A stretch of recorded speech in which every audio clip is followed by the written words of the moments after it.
The genius girl takes off her smelly shoes, slips in an eraser with the answers. A smooth glide. It's at her best friend's feet. To avoid the teacher's notice, the friend kicks her own shoes back, but accidentally sends them into the aisle. As soon as the teacher approaches, it will be discovered. The genius girl quickly stands up, puts on her shoes, approaches the teacher to submit her paper. This is Lynn's first time helping her friend cheat. Upon hearing about it, the friend's boyfriend offers Lynn $100,000 as a commission to help the wealthy kids pass their final exams. With a humble background, Lynn reluctantly agrees. She demonstrates 4 piano notes to the wealthy kids, representing a B, C, and D respectively, ensuring no evidence is left behind in their cheating. After finishing the exam, Lynn gently dances her fingers on the desk. Classmates catch on to the answers. However, in the next exam, the school unexpectedly uses 2 different sets of test papers.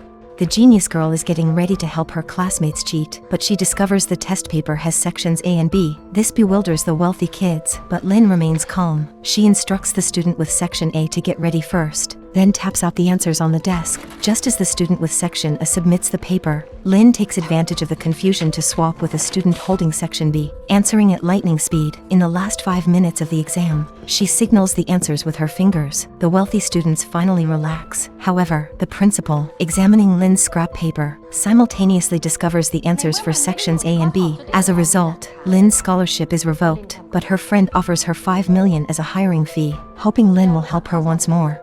The boy wakes up from a garbage dump. Rather than being physically injured, he is shattered because he misses the scholarship exam. Upon learning this, Lynn offers a hiring fee of $1 million to recruit Ban, the second in the grade, into her cheating team. A week ago, Lynn's best friend pleaded with Lynn to help her cheat, but the STIC exam was too strict. There seemed to be no way to cheat, until her friend offered Lynn a commission of $5 million. She agreed to help. Just as Lynn was unsure how to cheat, the clock in front of the hotel sparked an idea. STIC, being a global exam, is administered in multiple countries. Due to time zone differences, some regions take the exam ahead of Thailand, but relying solely on herself, she couldn't remember all the answers. The genius transforms the answers into barcodes, printing them on pencils. The thickness of the lines represents the options. The adjacent numbers indicate the answers to fill in the blank questions. Before the exam, pencils are distributed to the students. Genius then need to travel to Sydney, for time zones ahead of Thailand. For the exam, each person is responsible for half of the questions, memorizing the answers, sending them through hidden phones. Next, their friend prints the answers on the pencils, distributes them to various wealthy individuals. During the process, conflicts arise between Ban and another team member, leading to the decision to leave the team. However, he suddenly recalls Lynn once telling him, "แกตั้งใจหรือเปล่าเนี่ยเราไม่รู้เว้ยที่รู้คือแกมีส่วนต้องรับผิดชอบในสิ่งที่มันเกิดขึ้นกับเราด้วย." So, he returned to the team once again, came to Sydney together with Lynn. The girl had hidden her phone in the toilet tank in advance.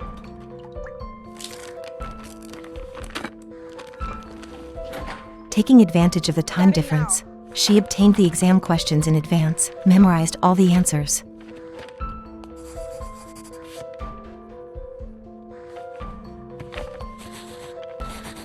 During halftime, she sent the answers to the printing factory, transformed them into barcodes, sticking them onto pencils, delivered to the students by a delivery person. However, when Ban was sending the answers using his phone, the examiner suddenly asked him to come out of the restroom. Due to nervousness, Ban accidentally broke the toilet tank lid, forcing him to throw the phone into the toilet.